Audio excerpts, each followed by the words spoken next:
2022년 12월 13일 화요일 성녀 루치아 동정 순교자 기념일. 루치아 성녀는 로마 박해 시대에 이탈리아의 시칠리아 섬에서 태어났다. 그의 생애가 잘 알려져 있지는 않으나 순교 사실을 전하는 5세기의 기록에서 부분적으로 전해지고 있다. 신신 깊은 부모의 영향으로 일찍 세례를 받은 루치아는 아버지가 세상을 떠나자 딸의 신변을 염려한 어머니의 주선으로 귀족 청년과 약혼하였다. 그러나 동정을 결심하고 있던 그는 한사코 혼사를 거절하였고, 이에 격분한 약혼자의 고발로 결국 300년 무렵에 순교하였다. 루치아라는 이름은 빛 또는 광명을 뜻하는 라틴 말에서 유래되었다. 제1독서 스바니아 애언서 3장 1절에서 2절, 9절에서 13절의 말씀입니다. 주님께서 이렇게 말씀하신다. 불행하여라.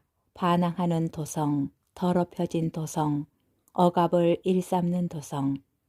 말을 듣지 않고 교훈을 받아들이지 않는구나. 주님을 신뢰하지 않고 자기 하느님께 가까이 가지 않는구나.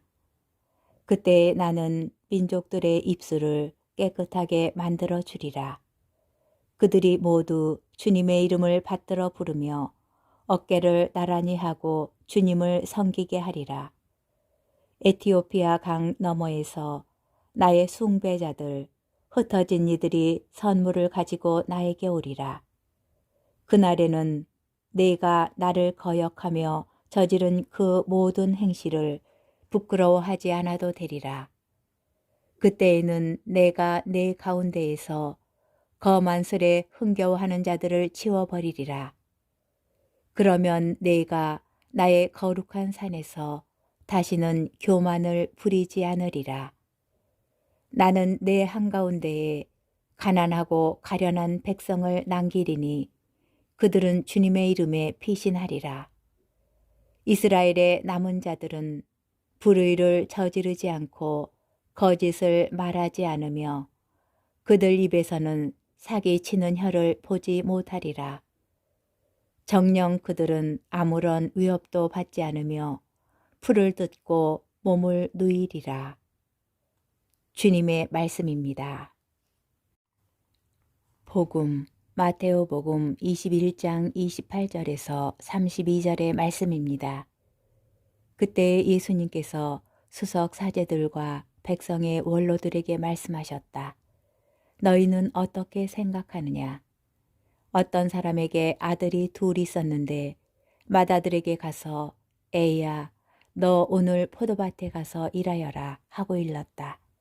그는 싫습니다 하고 대답하였지만 나중에 생각을 바꾸어 일하러 갔다. 아버지는 또 다른 아들에게 가서 같은 말을 하였다. 그는 가겠습니다 아버지 하고 대답하였지만 가지는 않았다. 이 둘 가운데 누가 아버지의 뜻을 실천하였느냐?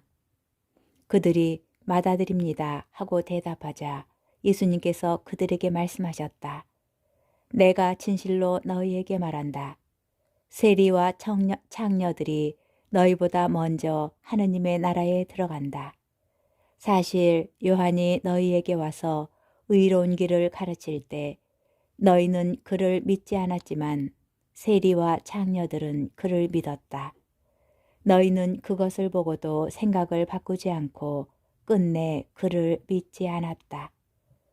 주님의 말씀입니다. 오늘의 묵상. 어제 복음에서 벌어진 예수님과 반대자들 사이의 논쟁은 오늘 복음에서도 이어집니다. 특별히 마테오복음 21장 25절에서 언급된 세리자 요한의 권한에 대한 쟁점이 31절, 32절에서 반대자들을 꾸짖는 근거가 된다는 점에서 어제와 오늘 복음을 나누어서 읽을 수 없습니다.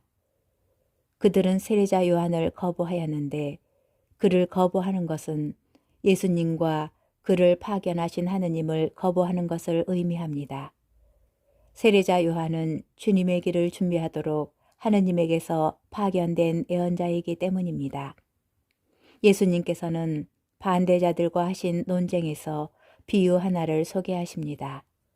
여기에 등장하는 두 아들은 대조되는 두 부류의 사람들을 상징적으로 표현합니다.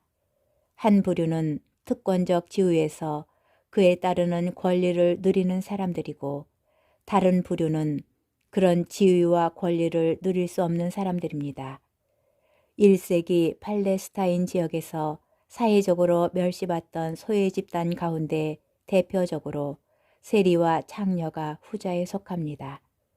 예수님께서는 세리와 창녀를 전자에 속하는 종교 지도자들과 대조하면서 그들이 본받아야 할 본보기로 소개합니다. 회개하지 않고 예수님을 거부한 종교 지도자들과는 달리 세리와 창녀는 세례자 요한의 가르침을 듣고 예수님을 믿었기 때문입니다. 예수님의 비유 속에 등장하는 두 아들은 신앙의 여정을 걷고 있는 우리 각자의 모습일 수 있습니다. 그리고 이 가운데 우리는 맏아들에게서 신앙의 모범을 찾아야 합니다. 그는 하느님의 뜻을 실천하였기 때문입니다. 회개와 믿음은 하느님의 뜻을 실천하는 방법입니다.